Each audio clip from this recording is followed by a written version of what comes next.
My name is Christy Busby, and you are about to listen to the next episode of my podcast called F.A.T.E, From Atheism to Enlightenment.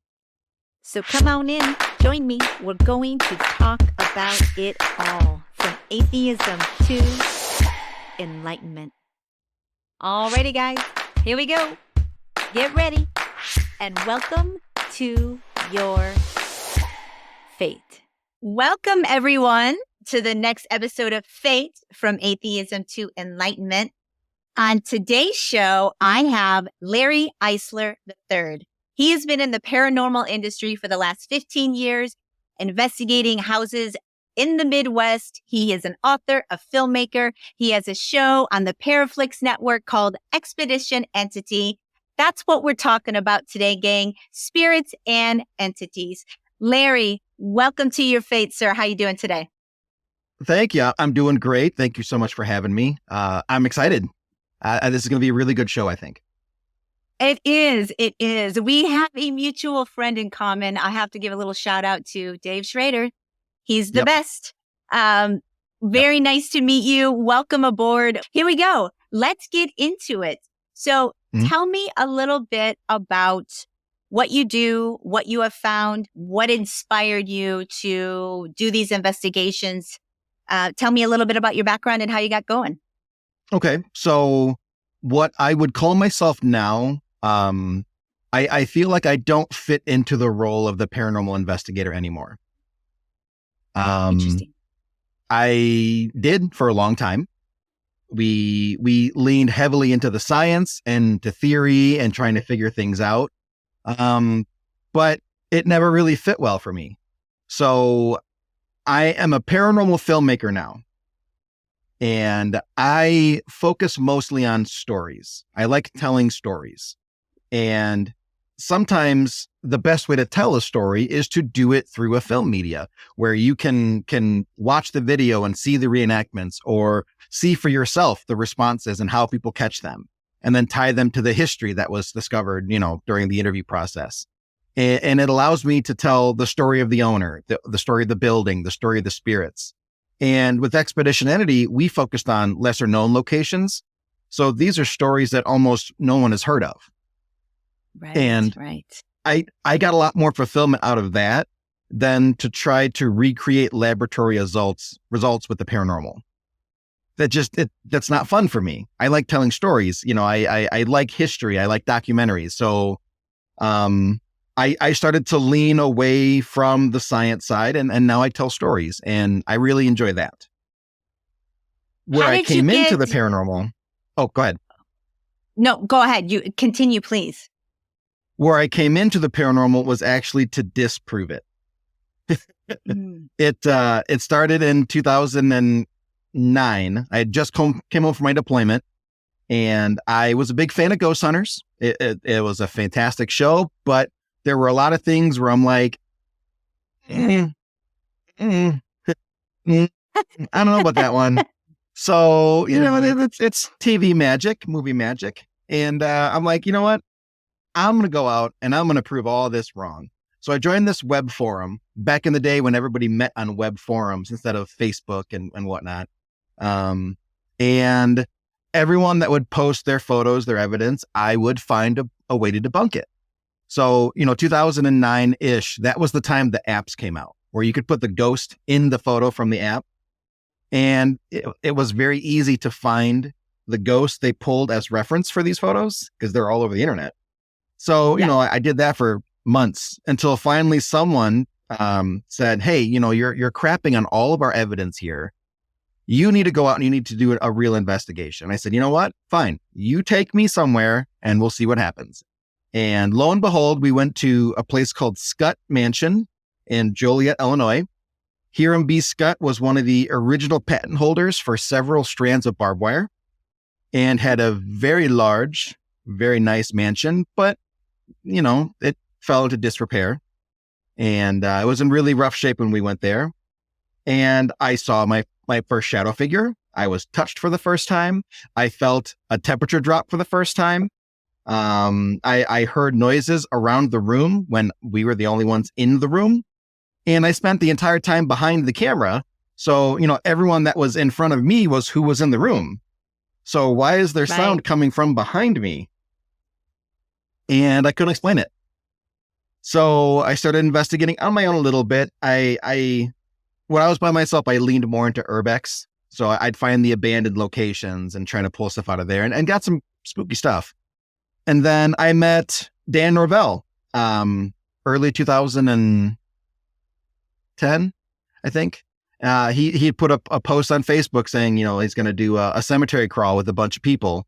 And I showed up, and then we worked together all from 2010 until this last January when he retired. So through your investigations, you went from being a bit of a disbeliever to now what is your beliefs now as far as it goes with spirits and entities? I love the spookiness and I love all of that. Like, I'm completely into it. But I also want to delve a little bit more into the spirituality and into the energy of things and into your experiences from that perspective. Like, has your investigations changed your belief system on what we are? They have. When Dan and I first started together, that's really when like my paranormal renaissance happened. I was open to new techniques and new thoughts and introduced to new people just because I started working with him. So we started kind of theorizing the first year or two we were together. Like, well, why does this happen? Why does that happen? Why, when I'm investigating, do I get like an upset stomach or a headache? Or, why does my skin itch? And we started coming up with all these theories. And one of the theories we came up with in 2012 was a layered multiverse aspect to the paranormal, to where there's a reason why, there isn't 50 million ghosts just walking around everywhere, because they're not all here. As soon as your spiritual anchor, i.e. your body, is snipped when you pass, you no longer have this three-dimensional flesh bag weighing you down. You can transition to the next plane, which would, in theory, be another dimension, we thought. And the same for, the opposite way. Beings of the other side of the dimensional separation, one goes up, one goes down. We feel the same way, that whatever is a little more, I don't want to say evil, but not good, could also be coming from another dimension. And there's just weak spots or spots that are thinned out that they're able to transition over here. So we kind of went with that theory for a long time and trying to just figure it out. And I remember we wrote a theory book in 2012, and I've done my best to bury it because it was self-published and the grammar is horrible and it is just gross. But published it is. And in that book, we talked about, the same thing, how your body is your spiritual anchor. And that's why when you investigate a cemetery, even if that spirit has crossed on, they're able to come back to the cemetery because that's where their body is. Even though they're no longer connected to it, they're able to find their way back to it because they lived in there for so long. Same with the location that they died in, because they were tragically separated from their anchor. That's a point that they're able to come back to with ease. So we kind of developed these theories and worked through it. And an astrophysicist actually messaged Dan and said that we were on the right track. So that was actually really interesting. Yeah, I believe the same. I believe that we are much more interdimensional beings, and that this is one plane that we exist on within our 3D avatar that we walk around, or meat bag, whatever you want to call it. And then we are souls with a body and not humans with a soul, if that makes sense. Absolutely. To you. And I've had, past life readings or tellings or whatever they're called. And there are things about my personality that this psychic was able to pull out of my past lives, and like, because of this life, you're this way here. Because of that life, you're this way there. And I'm like, okay, interesting. It's so interesting. And it's kind of like a rabbit hole. Once you start going down it, you might not come back out.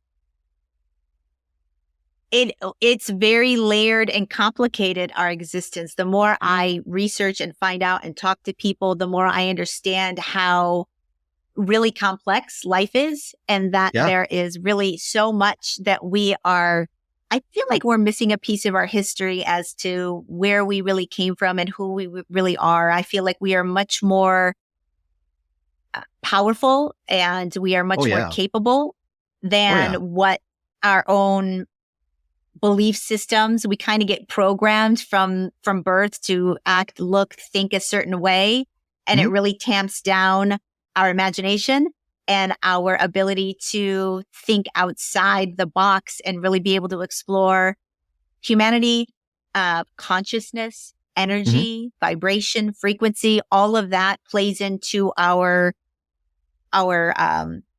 existence on this planet, Right. And then how and we that resonate with other sounds and vibrations and yes, frequencies. It's that yes. resonation between the two that is when the magic happens. That's exactly right. And the Yeah. fact that we are so limited in our senses, we only see a certain spectrum of light that we're Yes. capable of seeing. Yes. Beyond that, we are not able to sense or see anything. And there's so much going on outside that spectrum that we can't even, that does not penetrate our eyeballs. We cannot see it. And Mhm. we may be able to feel it. We may be able to sense it, but we can't see it. Right. And I think that if we had the ability to kind of expand our senses a little bit, it would really open our minds to really the magnitude of what's going around us all of the time. Um, Another one of those having, theories in that book is about where the paranormal realm exists, or the interdimensional gateway, whatever you want to call it, where that exists. And Dan and I theorized that using IR is probably the worst way to capture a ghost. Firefighters use IR because it penetrates through smoke pretty well. So for if a those of us ghost who is don't, misty, wait, for those of us who aren't familiar with the paranormal experience, please explain what IR is, just so we oh, can all follow along. so if this is our light spectrum, right? And I Mhm. have to do this opposite. So this one is red light and this one is purple light. Everything in between is what we can see.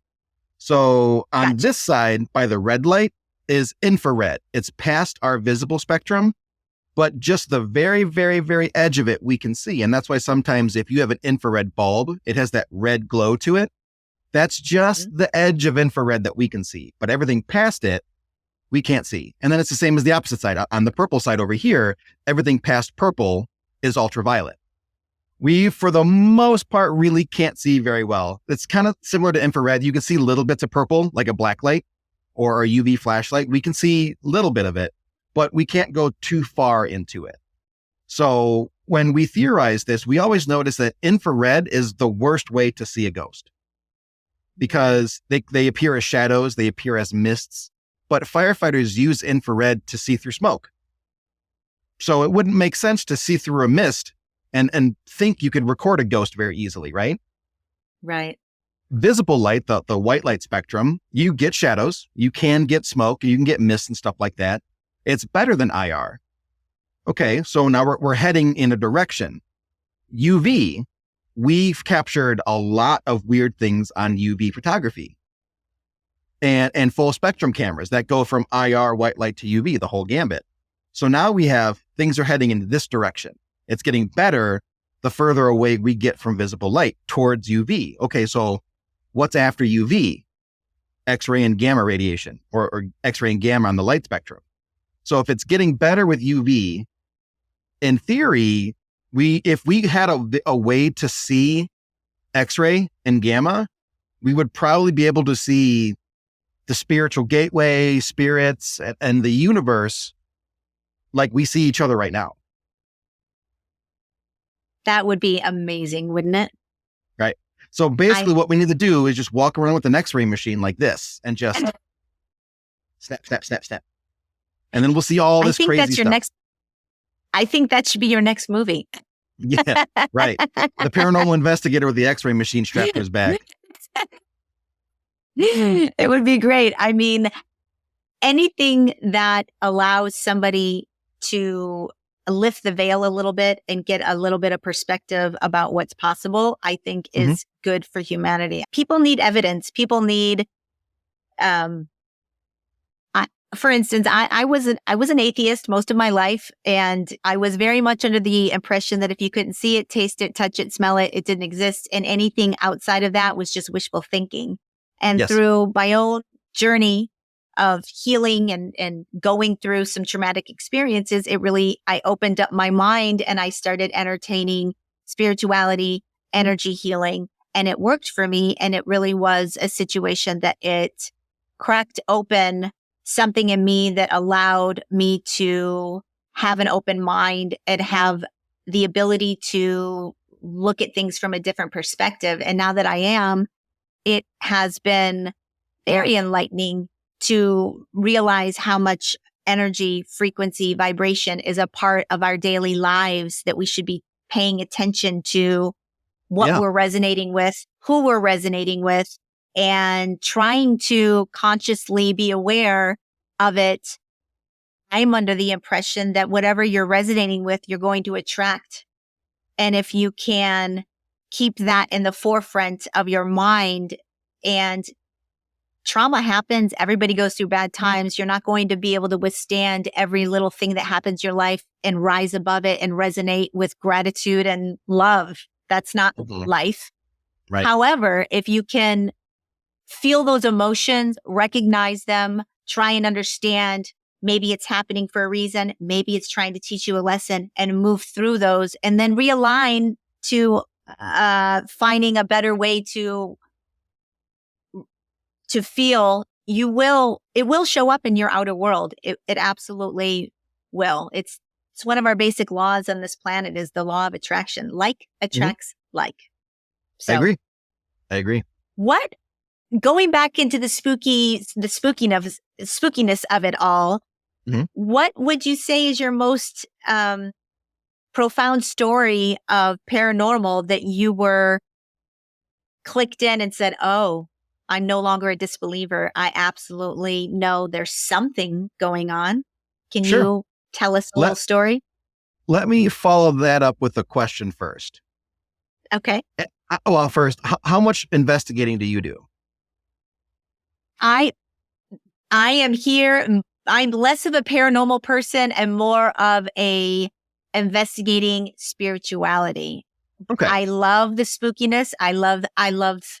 I'm a firm believer that we are not only interdimensional beings, but there is also other beings of other planets that exist within our dimension that is not something that is accepted in mainstream, but I can't imagine that we're the only ones out there that have the capacity, consciousness, technology. It just doesn't seem like that's a possibility for me.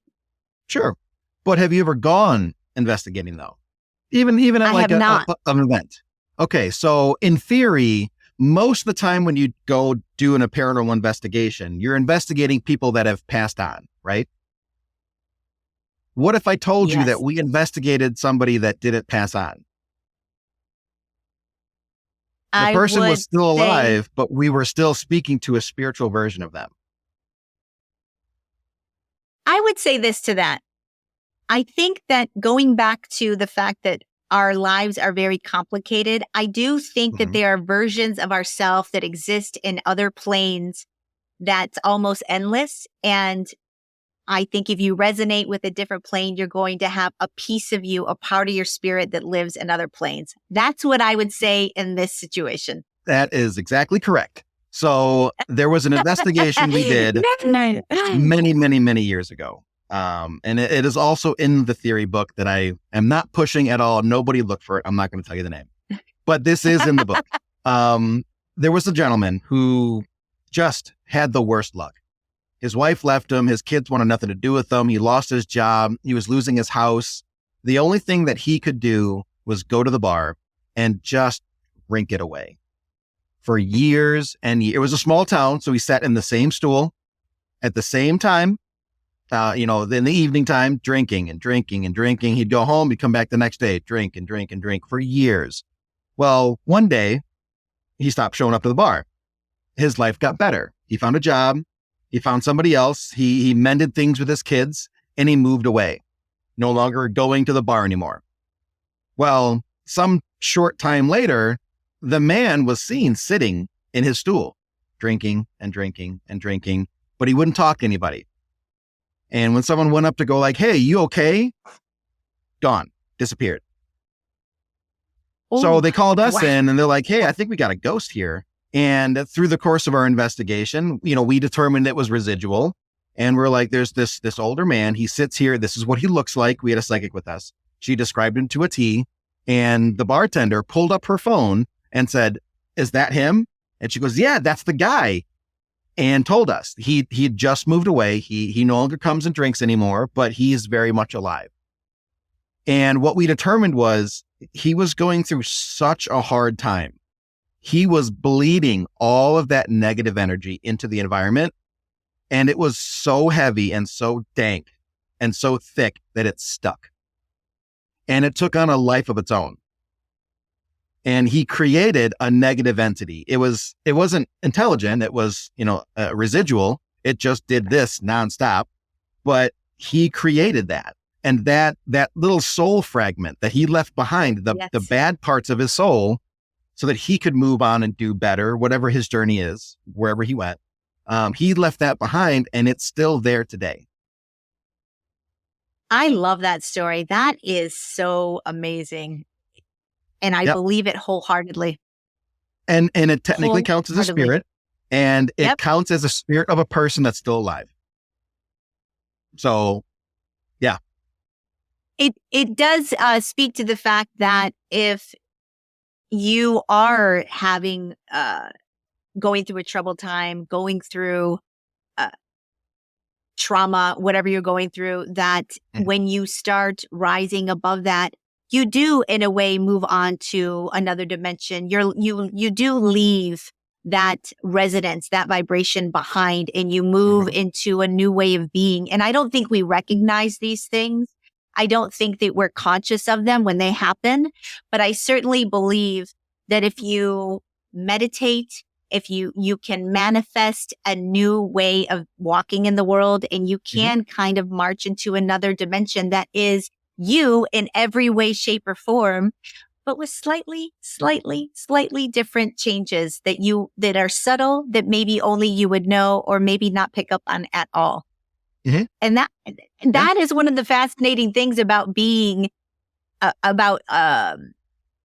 learning about this type of spirituality and energy and talking to people like you, is that it has allowed me to have a lot less fear in my life. Like, I no longer fear dying. Like, I don't feel like we die. I used to feel like once you die, that was it. You had your time on the planet and you were going to cease to exist.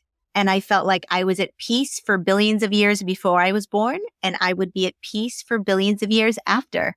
And now I don't feel like I'm going to die at all. I feel like I am a energetic body, that I have always existed and that I always will exist. And I'm here to learn, and that the earth is almost like a plane of school. You're supposed to expand your consciousness, learn, grow. Karma. What do you think about karma? Do you think we're here to fulfill karma and we're going to come back here and relive lives until we've learned everything that we're supposed to learn within our plane here, and then you go on to another dimension? Is that your theory? It is. And it kind of draws back to that past life reading that I had. In every single life, dating back to Horses and Armor, I was always in war. And I never learned the one thing that I was supposed to do, because I always died in battle, according to this woman that did this reading. Except for this life, because I came home from my deployment. And she goes, well, what did you do differently? I don't know. I was there. I just did my job. She goes, well, whatever you did, it was different enough to where you learned the lesson you're supposed to learn. Great. Wow. Perfect. So, but outside of that, yes, I think that there's things that we're supposed to learn along the way that you just don't always learn. Something happens. There was a fated meeting that for some reason didn't happen. I'm learning about soul contracts and different things between people that can be forcefully broken before they're supposed to be enacted. Or a new contract can be rewritten after the old one expires. So it's like, if, I'll give an example. I have a soul contract with somebody that, according to this medium that I worked with, mine is basically written on papyrus. It is an ancient contract, and it goes back all of my past lives. Me and this other person that the contract's written about, we're supposed to interact and have some kind of a major, like, something is supposed to be learned, but it's supposed to be major to us every time.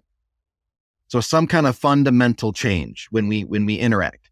And then that's it. We just go our separate ways. And it's like, well, that seems like a waste. Like, I learned this thing and I was like, toodles, I'm out. See ya. Have fun. It's like, why wouldn't the contract extend beyond that to keep learning? And apparently that's all that was necessary. Just that one interaction, boom, done. You've now learned the lesson you're supposed to learn. So, I mean, in a lot of things, I guess, I was also atheist when I was younger.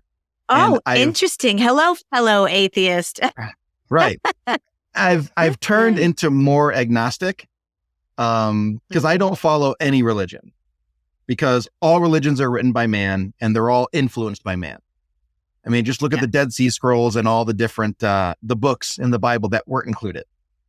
Yep. So, any religion has the touch of man to it, and which makes it no longer valid. You have to look beyond what's on the text. You have to look between the lines and see, the influence of the people that put it to word.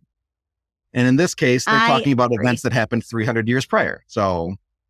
Yeah, I agree. I really wish that the world could be such a different place. And I'm not here to bash religion. People's religious views are, quite frankly, none of my business. And whatever gives you peace and whatever makes you walk in the world with a sense of, safety, and that is your business. I, however, don't think religion was brought to us to be of a peaceful thing. I feel like religion has brought so much strife, and it divides us up into our little groups.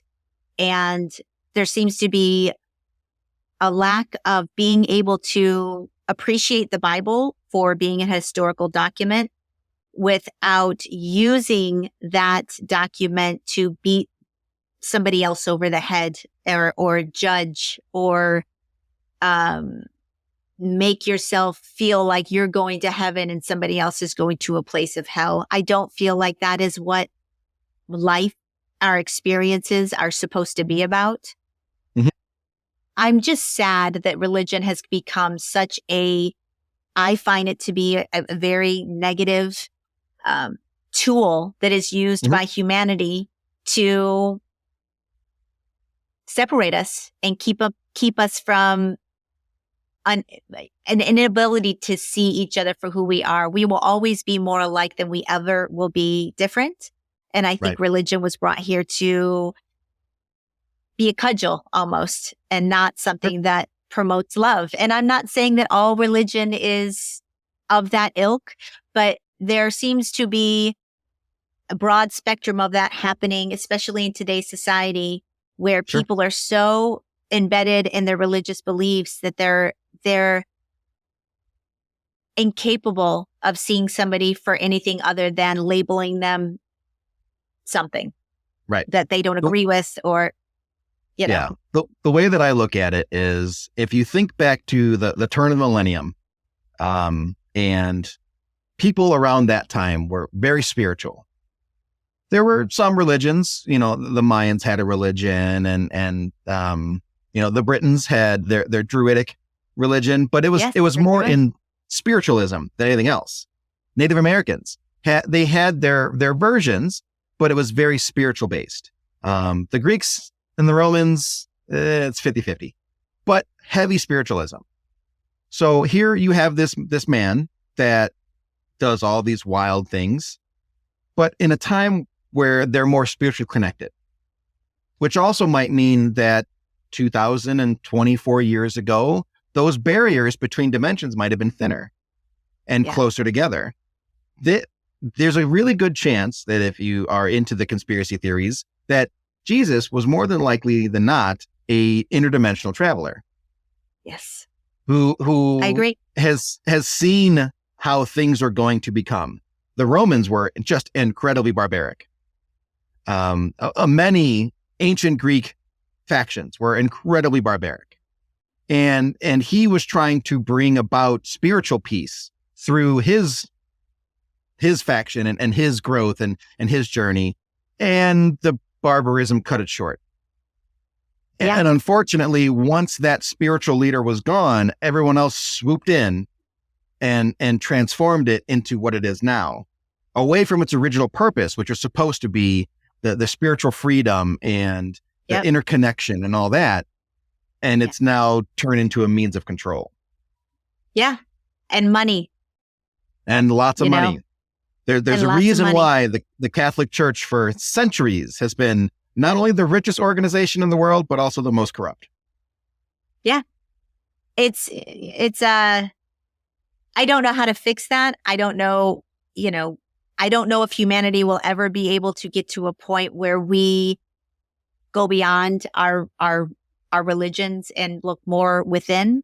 I think that if you were to take your religious hat off and understand that we are multidimensional beings, we are spirits of light, we are fellow travelers to the grave, we are here to have an experience. Life on this planet could be entirely different. And not only were we more spiritual at one point, but we were also much more connected to nature. We were. And we have lost our connectivity to nature. We are a part of nature. And I think every psychic I know, whenever they're struggling, what's the very first thing they do to ground themselves? They go out and they go amongst the trees. They go into the woods. They ground. They connect to the earth. They ground themselves. They take off their shoes and they ground themselves. Yep. Rubber is a horrible conductor. You cannot conduct electricity through rubber, but all of our shoes have rubber at the bottom of them. So we've lost the ability to connect to nature because we protect the bottom of our feet. Yep. But the moment you remove your shoes and you really get into the earth, you could feel it. You could feel that connection. And that's why I believe a lot of people feel peace at the beach. Yeah. Because one, you've got the tranquil waters and the rolling of the waves and all that, but nobody wants to wear shoes at the beach. So what do? You dig your toes into the sand and you feel that connection. Yeah. Grounding is important. I mean, I don't do it enough, but it is something that can really impact you emotionally and physically if you get out and ground and get centered. It's who has time in the rat race that we live in? We live in such a matrix of over competition, over consumerism, and I feel like life on the planet is pretty dystopian at this time. There's so much negativity, and our overall conscious is just dark. It's dark out there, Larry. Yeah, there are so many influences. Facebook is one of the worst, yet we all use it because we have to. It's true. If you want to find viewers for your podcast, you have to go where the viewers can see your podcast.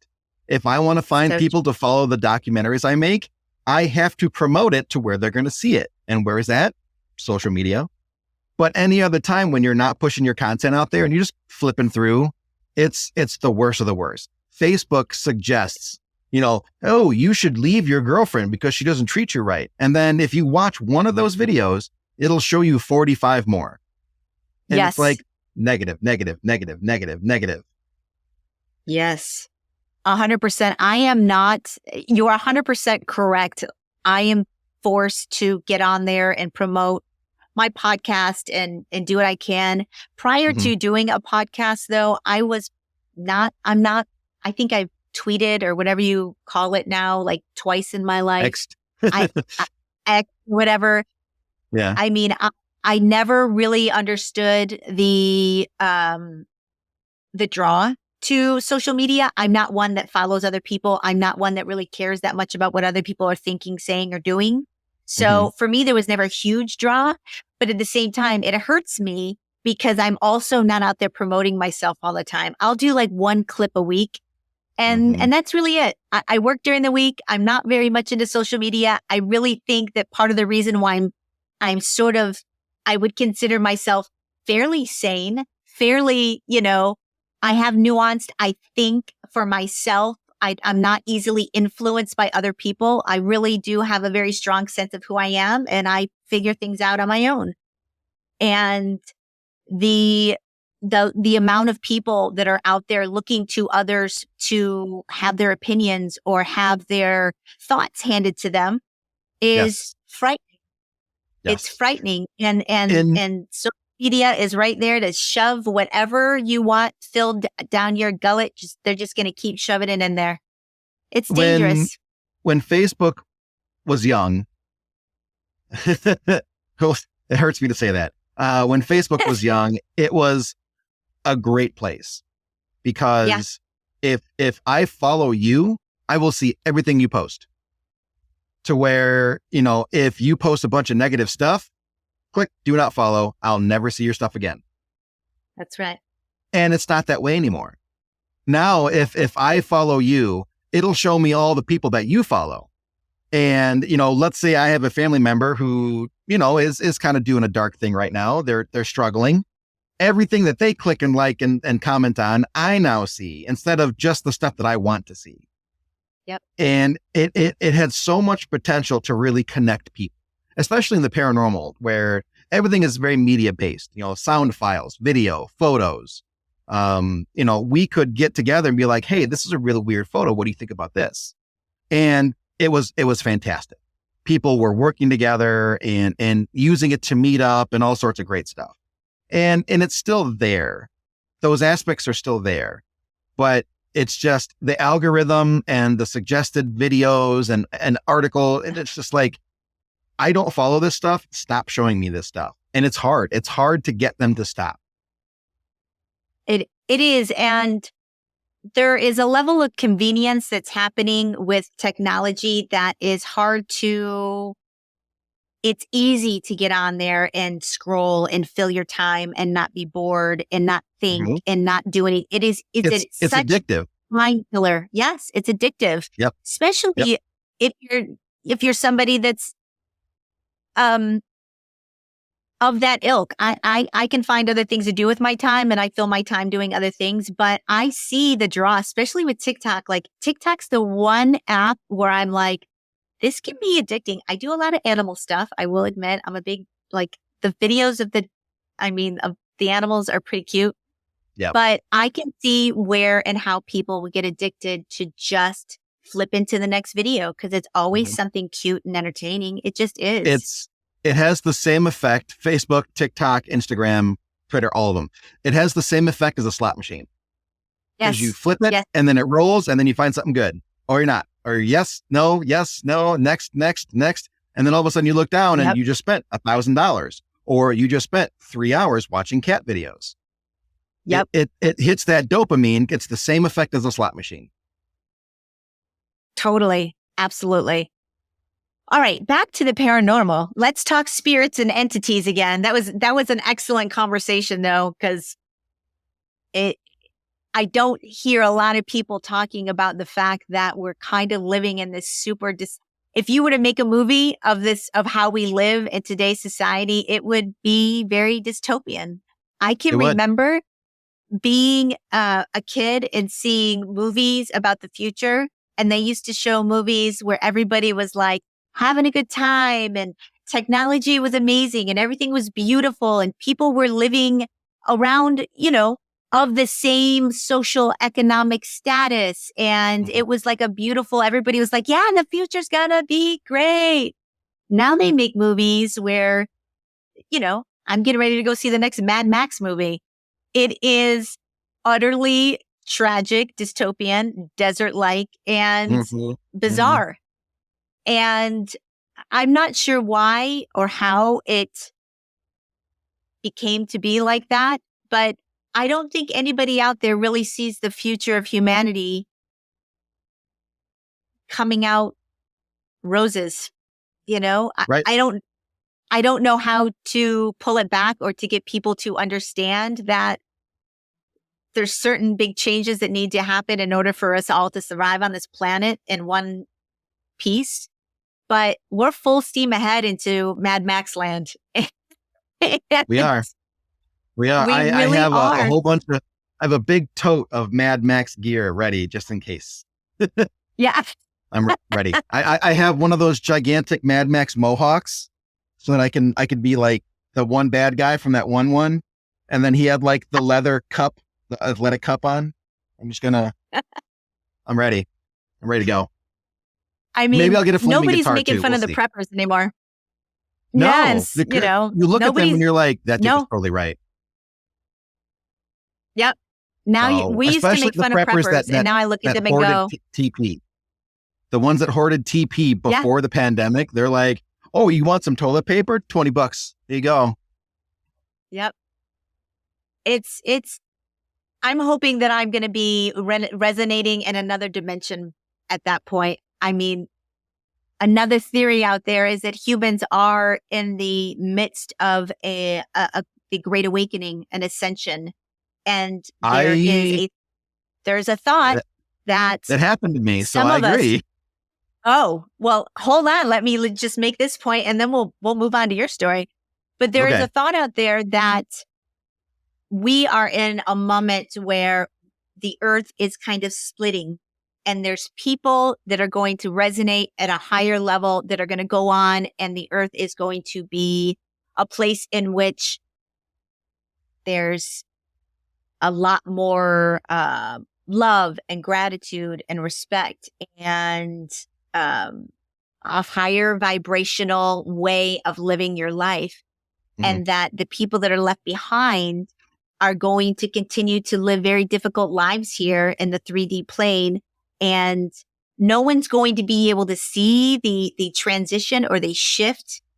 And the people that rise above are never going to know that they left many of the lower vibrational individuals behind, but that there is a pull going on, and that eventually the dimensions will push or pull apart and become higher and lower. And that is what we're in the middle of, is a transition or an ascension into the next dimension that not everybody will make. So yeah. I think you can see that in the spiritual realm already, because I think those spirits that are earthbound, the ones that chose not to move on, I think those stem from lower vibration people. And in order to cross over, you have to have the right vibrational print to match up with the doorway. And if you don't have the key, you have to stay. You don't have the vibration. But there are plenty of people, Dan was phenomenal at this, that helped spirits cross over and helped them gain acceptance and gain their courage and just kind of walked them through, like, you did nothing wrong, all the stuff he did. And we've seen and heard and felt spirits cross over. And like, you could feel the air change and energize. And wouldn't that be the proof of a vibrational change then? Yes. Did their vibration change to match where it needed to go and they crossed over? It's fascinating. Do you feel that most of the spirits that are here are lower vibrational spirits? That the ones that are stuck, yes. You do? When you say lower vibrational, do you mean evil? Do you mean they're sad and they're lower vibrational? Or do you mean that they are of the dark? Or I think all of the above. I think it's complex. There are people that just had a rough go at life. Just not good things happened to them, and they punched out early. They didn't do the healing that was necessary to get through it and to gain that clarity and the insight, and then to raise their vibration. They for whatever reason, punched in their ticket early. Or you have people that were killed accidentally and have no idea what happened to them. They could have been in the middle of their journey. They could have been before their journey. They could have been at the end of their journey. And sometimes they'll move on and you'll never see that car accident spirit again. Or sometimes you'll see this little girl in a nightgown walking down the street at night. All these spirits, they're confused or they're depressed. They did something to themselves. They had something happen to them. They weigh themselves down. And that keeps their vibration low and it prevents them from being able to move on. At that same point, kind of what I was saying earlier, how we're like right in the middle, and then you've got the dimension up and dimension down. I think that the way we view it is higher vibrations are able to go up, and I think lower vibrations are able to go down. So that's your heaven and hell aspect, or, the really bad of the bad people, because they'll have super low vibrations because they didn't do the spiritual cleansing and the healing and the processing. They have the option of going somewhere not so great. But that also means that something not so great could bleed over into our dimension. In theory, they should have lower vibrations on a cosmic scale. Yeah. Have you ever had any kind of entity or negative vibrational being try to harm you or try to overtake you in any way? Have you had any negative, scary interactions with something that was out to harm and you had to protect yourself or you had to remove yourself from a situation because it was dangerous? Not me personally. My partner, Dan, we went to this old cemetery. Technically it's a graveyard because it was attached to a church. So an old graveyard. And we would never go into the graveyard unless we're given permission to by the cemetery board, the police, whoever. So we're outside the fence. And my partner, Dan, puts his arms like this over the chain link fence on top of it. And something grabs his arms on both sides and yanks him up and over the fence. And, Dan's a pretty big boy. So to pull him up and over the fence, the only reason he didn't go all the way in was the top of the fence got caught in his pants. And, he had bruises on his arms and stuff like that. Well, that kind of energy, that kind of force usually doesn't come from something very good. Usually it's something not too great, and it really wanted him. So, we're human and we were a bit of thrillsters. So we forgot about it. And then a year or two later, we went back, completely forgetting the fact that he was almost just yanked into this graveyard. And this time, we're traveling up the road. It's very rural. So it's just fields everywhere. And a few minutes away, Dan starts getting sick. He's like, man, I don't feel good. And we're talking. I'm like, listen, we were with a couple other people. We'll go and we'll check it out. You just stay by the car. He's like, yeah, that's a good idea. The closer we got to the graveyard, the sicker he got. So I don't know if it left something behind with him as like an opening that it can come back to or something. That's what we suspect. So we're there for a while and, yeah, I might have trespassed a little bit and I walked up by the church and was taking pictures of the windows in the church. You could get some spooky stuff in windows. So I was like, click, click, click, click. And one of the pictures, I was looking at Dan taking pictures. And when I looked back, I didn't look at the camera. I looked up in the window and in the flash, I saw two people standing in the window. And I was like, I didn't say crap, but oh crap, we got to go. So we take off and we get back to the car and Dan is just pale and sweating. And I'm like, Jesus, dude, what is wrong with you? 5 minutes later, we leave the cemetery or the graveyard. He's fine. Perfectly fine again. No big deal. I'm flipping through the photos because I'm telling him about it. And in this very old photo that I don't know where it's at anymore, you can see the shapes of two people standing in the windows. And I'm like, holy crap, dude, look at this. Oh my God. So excited about that. He goes home, I go home. And 2 weeks later, he goes, hey, I think something attached to me when we were at that graveyard because it's It's messing with me now. It's standing in the doorway of my daughter's room. My kids are playing outside, and it was causing one of the swings to swing. And then when I came out the door, it stopped at a dead stop. It's letting me know that I know it's there. It knows I know it's there, and I can't do anything about it. So, that gave me chills, by the way. Oh, we're only halfway through. We talked to a medium friend of ours, and she goes, yes, this thing is dark, and it is opened a portal between where it was and your house now, Dan.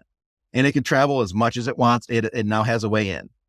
So we had to have his wife and his 2 kids go somewhere else, and he and I cleansed his house that night.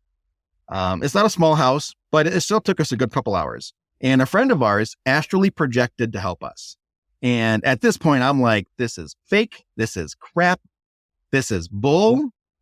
But you know what? Dan believes in it, so I'm going to believe in it too. Maybe. So we have her on the phone, and she's just kind of talking like, okay, so I'm on my way. I'll be there soon. And then we start getting into it, and we're like, okay, so we're going to start with this room. We're going to cleanse and do the windows, the doorways, go clockwise until we get to this and all the things, right? So we start hearing scuffling in the house. And my first thought was, everything's working. And then she goes on the phone, okay, I just chased him into the living room. And then all of a sudden the blinds in the living room squish against the window. And that little twist stick thing to open and close the blinds, it starts doing this.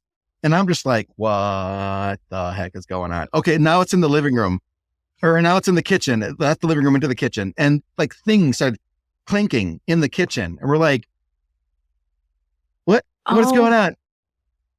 And she's describing this thing, and it looks human. It has the outward appearance of a human, but it's dark. And it wanted Dan's daughter. It used Dan to get there, and then found a better target when he got there. It got there. So she wrestles it out of the upstairs. We're now in the basement. The final cleansing is the basement, and then out the side door to seal the house off. So we get everything done. She gets it pushed out. It returns back where it came from. She helped us close that portal so it can't get back in. And to my knowledge, has never gotten back in. And me and Dan are sitting there in the basement. And he goes, can you show me a sign that it's gone now? And I kid you not, the 2 of us in the basement felt his house jump a foot to where both of our knees buckled. And I go, what the hell was that? And he goes, I guess it's gone. Oh my, that is a crazy story. Yeah. When you say and cleanse, it's his own house too. Does he still live there today? Yeah, he still does. Oh, and has had no problem since. So whatever it was, it went back to where it came from, but it was supposedly pretty nasty. What did you do to cleanse? Did you have sage? Were you doing a bit of a seance? What exactly, when you say we walked around to each room and cleansed it, what was that process? So Dan he calls himself a recovering Catholic. So he does the holy water, the St. Michael's prayer, the Lord's prayer. I'm a little more earth-based. So I have crystals and sage and sea salt, but I'm also a veteran. So I use little medallions like a St. Michael's medallion, a St. Michael's coin. I have a lot of Viking-inspired runes and protection talismans. Mine's more of a hodgepodge of a lot of stuff. So we kind of combined it all together into a ball of let's protect the house with this. And it worked. I don't know if it was his stuff or my stuff or a combination of the two, but it did work. I think it is intention. Don't you think? Yes. A lot of it is your intention. Right. And I think that also we've told them that, especially Dan, because he's Catholic, he'll go, this cross is nothing but a piece of metal if you don't believe in it. Yeah. So if you want me to bless you and do all this stuff, because he's an ordained minister, if you want me to do this stuff, if you don't believe in it, then all I'm doing is splashing water on you. It's true. Our belief system really does dictate what manifests, what happens to you, Mhm. how we walk in the world is a lot of what our beliefs are based on. They are almost like, I've heard other spiritual people say, they're like almost shackles on us Yes. because, you know, with these certain beliefs that we hold, it does not allow us to see past Yeah. or allow our Yeah. minds to open enough to see other things that are out there that we are not seeing because our belief system doesn't allow for it. It doesn't allow our mind. It holds us back. Or it can also, our beliefs can also be something that enables us to look into other dimensions. But it is all still Yeah. believed or based in your own belief system, what you truly believe in your subconscious mind. It's not even just your knowing mind. It is your subconscious mind. Yeah. And I think a change in my beliefs is kind of what happened, how I got my spiritual transformation here not that long ago, actually. I think it was Tell me about it. a month or two ago. So Oh, wow. I've always been, I don't believe in much of anything at all. Started atheist and went more agnostic with questions like something's going on, but I don't know what it is. And I'm not ready to prescribe to anything yet. Yeah. So, I did the St. Michael's thing because I'm a veteran and he's the patron saint of veterans. And I was like, yeah, that fits. I could do this. I got slowly into crystals. I don't have a lot. I have a few. And then my understanding of them and belief in them have grown, over the last couple of years, especially the more events that I do. And I have crystal sellers that are friends and they talk about, oh, this is what this does. This is what that does. I'm like, oh, that's actually pretty interesting. Let me get one of those. So, my understanding has changed. My belief in it has changed. About a month ago, I was going through a bit of a hard time. And at some point in the night, my friend Diette, who's a really powerful psychic medium, she said that I got a download. I got a spiritual download or a universal download because all of a sudden, like I got these messages and things that were very unclear became clear very fast. Like, hey, you're screwing up. You need to stop now and fix this. Oh, geez, what? Okay, hold on. And, it took a couple days to really like go through it all, like trying to process things that just appeared in my head.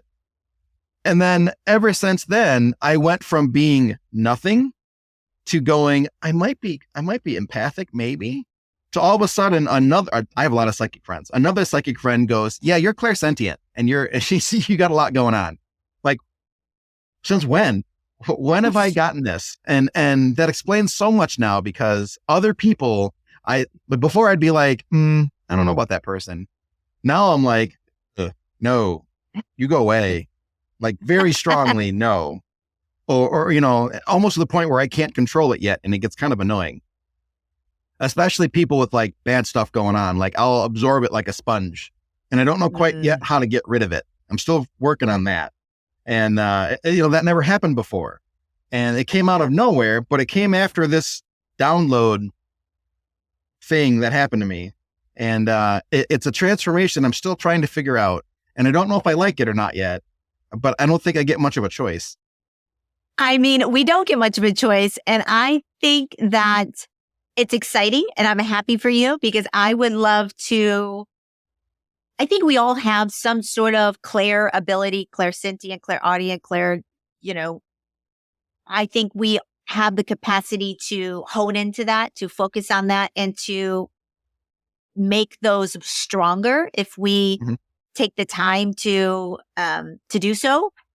But there are some extremely talented, gifted. I've interviewed quite a few of them on my podcast, empaths, trans channelers, psychic mediums that truly have gifts that are beyond comprehension, that you just don't understand how they get this information, how their mind works, how they're able to see colors, how they're able to pick up on other people's energy, how they're able to tell you what's going to happen in the future. I mean, it is a lot of people mainstream people don't acknowledge or think or poo-poo it, or just don't feel like it is an authentically real thing. And I'm sure there's tons of negative people out there that wouldn't believe in any of this, but Mhm. there is just so much evidence out there that we have more power to tap into things like that than we give ourselves credit for. And I Yeah. think that we have really missed out on a part of our history. I used to believe, I have a degree in animal behavior neurobiology. I used to be a Darwinian in evolution. I think that evolution happens, but not the way. I don't believe we started out hundreds of thousands of years ago in the ocean and got legs and started crawling out. My new perspective is this. I think that there was life on this planet. I think there was a version of humans, if you want to call them hominids or whatever. I think Mhm. another interdimensional being came down and mixed in some special little DNA. And I think humanity was born, and I think they manipulated our species ever since. And I Mhm. know that is not a very popular, accepted version of events. And I certainly am still learning and researching and talking to people. But quite frankly, Larry, that makes so much more sense to me when Mhm. you listen to people like Billy Carson or others out there that are talking about the Dead Scrolls or the old ancient texts, or the fact that the other ancient civilizations were not so much cave-like, that they were very quite advanced. Right. You can get into the story of Atlantis. You could get into so many different aspects of our history that are not really talked about or brought up to the surface as being a real possibility. And I'm super open now to things that I was not. I was more like you. I was an atheist. I didn't believe in much of anything. And I think that whether it's because you got a download or because I had to go through a traumatic healing event, I think when you start opening your mind, you start entertaining possibilities and experiencing things that you can't explain. Right. Other than the fact that, I was going through a bit of a hard time, so that might have played a part too. It really, wasn't until I started looking more into the runic stuff and, things like that, where I'm like, maybe I'll start leaning this way in my belief system, that all of a sudden, like, everything changed. So yeah, it's like my intention to start leaning in this direction all of a sudden went, oh, he's ready. Bam, got him. Yeah. Well, I say congratulations to that. I hope I get a download. I don't know if it's congratulations yet. We'll see. It's a little stressful right now. Well, we'll have to keep each other posted on that, because I'd love to hear your updates as they come, and who knows how many downloads you're going to get now in the future. It could Oh be boy. a regular occurrence for you. You just don't know.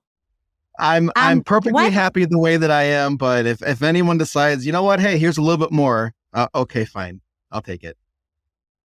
I am of the mindset where I have such little fear that I would be welcome.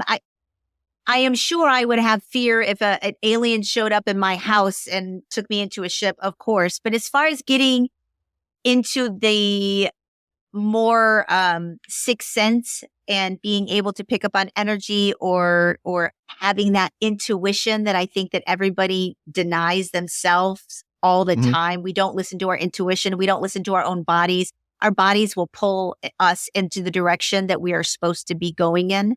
Even Mhm. muscle testing, it's every single thing in us is conscious, and we have to start learning how to interpret and pay attention to that. And it will absolutely keep us on the right path, I think. I agree. Why don't you tell me a little bit about your show, Expedition Entity? Is that still going on? How's that going? Tell me a little bit about it. Where can people watch it? Sure. So Expedition Eddie is a Paraflix original series, so you can only watch it on Paraflix. Our season 3, episode 1, won a lot of awards, including a Telly Award, where there was like 13,000 entries, and we were one of very few paranormal shows that actually won an award.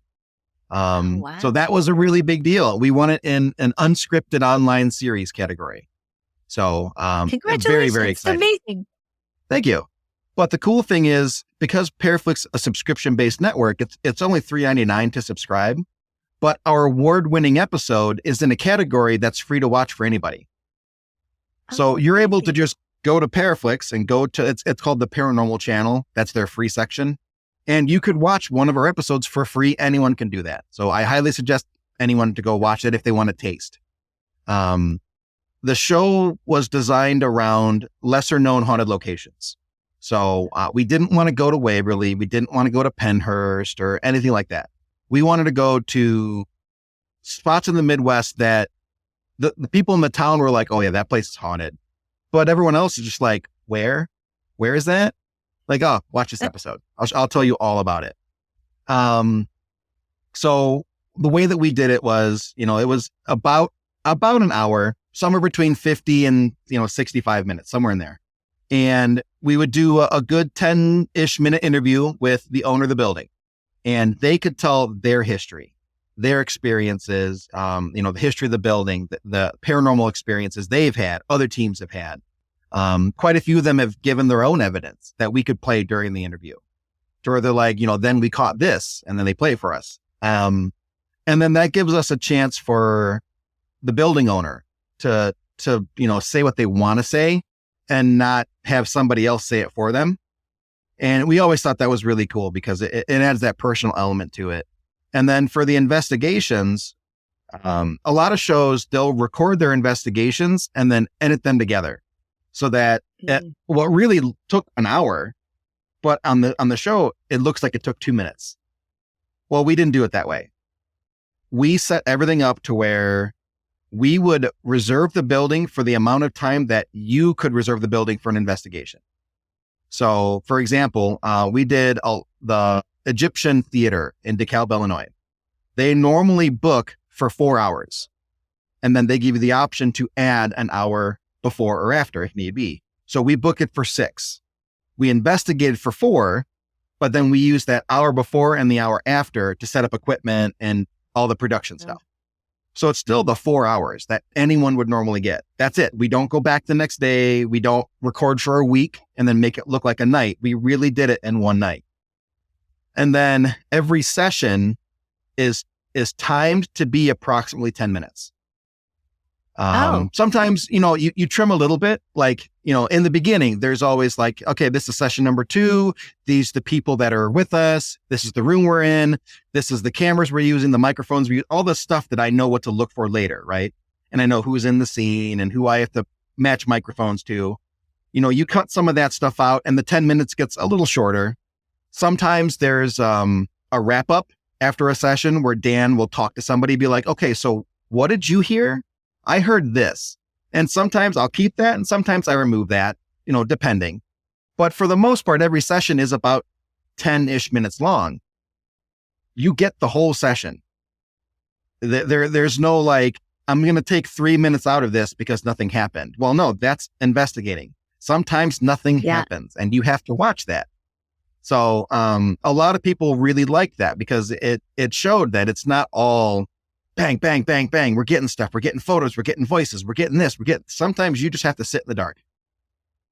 Which is much more authentic because it's not like you can walk into a haunted home and they're like, hey, come on in. We're going to start doing parlor tricks for you right now, which is a lot of the ways that those shows kind of present is that you just turn a light on and, they're talking to you. Now, I will say that on every investigation, we always aimed for 10 sessions. And we do our best to mix the equipment up. And sometimes, 5 of those 10 have things happen. So those might be the 5 we use because I can only fit so much into an episode. Or sometimes 3 of the 10 have something happen. Well, then you get 2 or 3 where nothing happens. So, the sessions themselves are pure. They're not messed with. There's not anything added. There's no sound effects. There's no background audio. It's just whatever the microphone gets, that's what we get.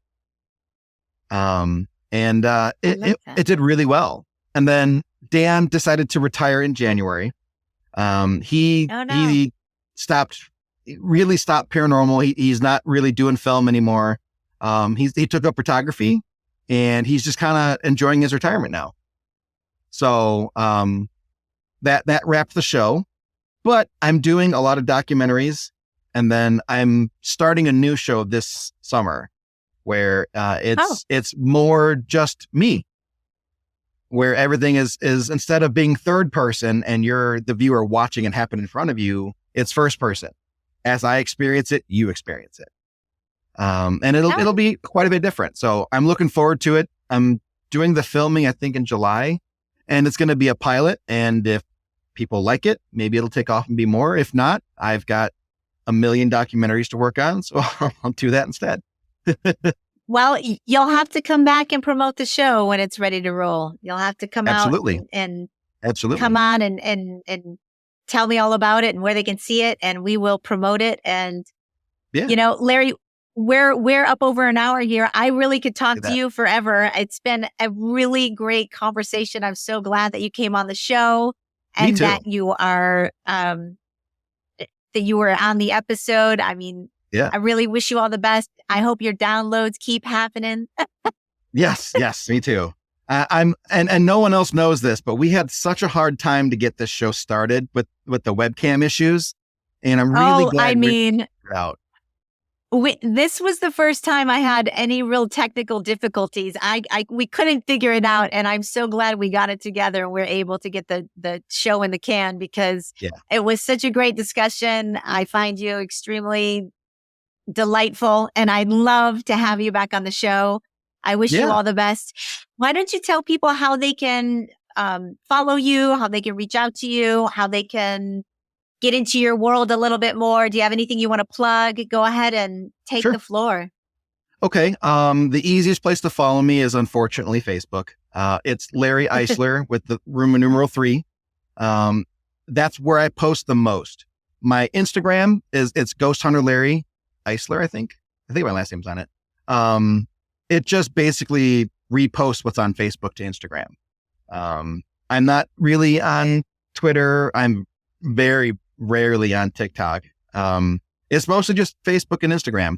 So you can find me there. You could also go to my website, which is small-town-productions.com, also on Facebook. And that's where you can see the stuff that I've done, the different projects that I'm working on. Expedition Entity is on there. I have another documentary that I'm working on called Haunted or Not, which looks at urban legends surrounding one of Illinois' most haunted cemeteries. And I'm still editing that. It's a process, but that's on there. And then my media kit for anyone that wants me to be on a show like you and anyone else. I send the media kit out through my website. You'll also find my 2 books on there. Ghosts of the Black Hawk War, which is our research study on the Black Hawk War of 1832, where we revisit the battle sites, the massacre sites, sometimes the little skirmishes that happen along the way. Like, we'll go to those sites and we'll talk to the spirits there and we'll document what happened while also telling you about the history in a very condensed version. So I give a lot of presentations about that. People always love hearing about the Black Hawk War. And then the other book is Afterlife Anthologies. It's a collection of 17 short stories where the majority are written from the ghost perspective. Oh, cool. So you have a ghost going, why do people keep moving into my house and then leaving me? What is going on? It's a lot of fun. Let's see. That outside sounds of that, fascinating. I think that's it. I guess the only other thing would be I'm going to be at a lot of conferences. So if anyone wants to stop by and talk to me and see me at a conference or see me give a presentation at a conference, I have a very long list of ones that I'm going to. I have to actually pull it up on my computer here because I don't even know where I'm all going to. Let's see. I'm going to June 8th, Chicago Paranormal Convention. I'm giving my talk on AI and the paranormal and how AI could be very dangerous to paranormal investigating with faking evidence. I'll be at the Battlefield Gettysburg Bash doing a workshop breakaway group in the ballroom for producing a paranormal series or paranormal documentary. I'm doing a workshop and teaching people how to do it. I'm at the Michigan Paracon. I'm at Chris Fleming's pop-up Paracon in October. And then this is a fun one. my friend Neil, he has an event company in Chicago. He's doing an event at the Roth House, which is recorded to be the very first possession in the United States. And they did a seance way, way, way back in the day. He's doing a seance for this event. And there's like 200 tickets for this seance. And these 200 people are going to feed their energy into the main circle with the psychic medium in the center doing the seance. Wow. And we're going to see if all those added people, what that does to the seance and what it does to the energy. Cool. And then it'll be at the Roth House, which is where the possession took place. And then after the seance, people can investigate the house to see how the spirits interacted with that energy. Ooh, that sounds exciting. I would kind of dig that. That sounds like my kind of night. Well, and the really cool thing is I'm filming a documentary about it. Oh, so we're documenting everything as much as we possibly can to see, does the seance affect the activity in the house, and do all these extra people feeding energy into it, what happened to the seance because of that?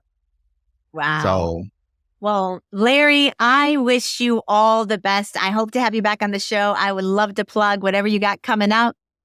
Sure. And ladies and gentlemen, thank you, Larry Eissler III, for taking the time to be on Fate from Atheism to Enlightenment. Where do you think I am along that path? Am I like somewhere in the middle, maybe? A little bit closer to Enlightenment? I'm in the middle myself. We are very like-minded people. I am trotting down the path to enlightenment as we speak. I fall down every day. I'll go like 2 steps behind you then. I feel like that's a safe spot for me.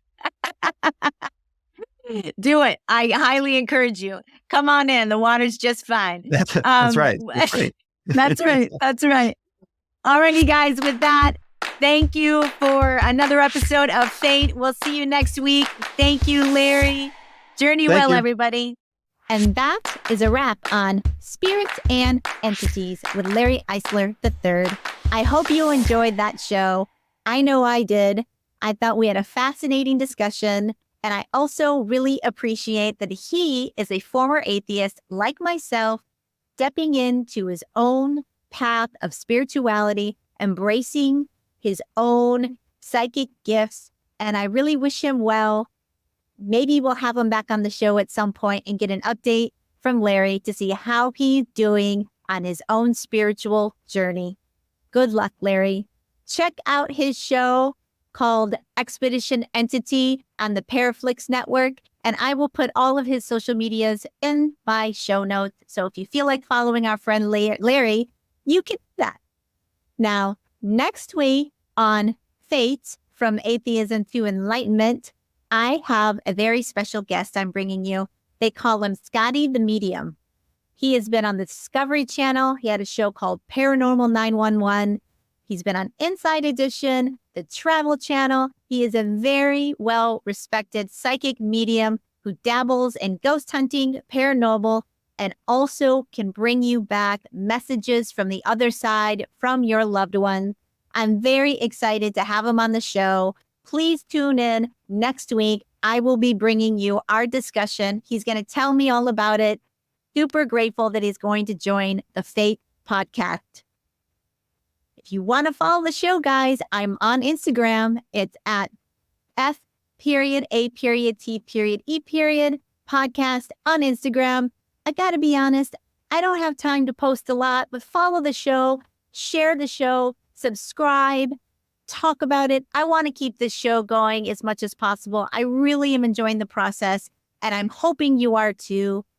Continue to journey with me. I'm going to bring you fantastic people, great discussions. It'll open your mind, and who knows where it will go for you. I know that I am broadening my horizons and becoming more and more open to the complexities of what our magical lives have to offer. And I am hoping to continue to dance in this direction. So help me out. Like, subscribe, follow, share, tell a friend. Go ahead and visit me on my YouTube channel. It's at Fate Channel, where you can see me having my conversations with my guests. It's a lot of fun. comment. I will do my best to get back to you. If you have a suggestion for the show, totally open for it. Looking for fantastic people to come on that I can have open-minded discussions with. So feel free to reach out if you have an interesting story, if you're just stepping on your spiritual path, if you had a near-death experience, paranormal experience, a healing modality that brought you back to life from the brink of death. All of it, I talk about it here on this show, and I want to bring it to as many people as possible. So with that, guys, we'll see you next week on Faith from Atheism to Enlightenment. And I'm your host, Christy Busby. Welcome to your Faith gang. We'll see you next week. Bye.